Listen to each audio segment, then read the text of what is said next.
Ang aking katawan na ihahandog para sa inyo.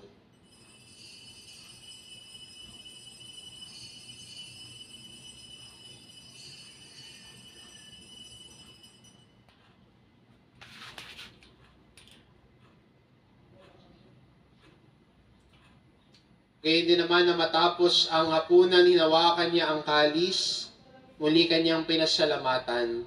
Iniabot niya ang kalis sa kanyang mga alagad at sinabi, "Tanggapin ninyong lahat ito at inumin ito ang kalis ng aking dugo, ng bago't walang hanggang tipan.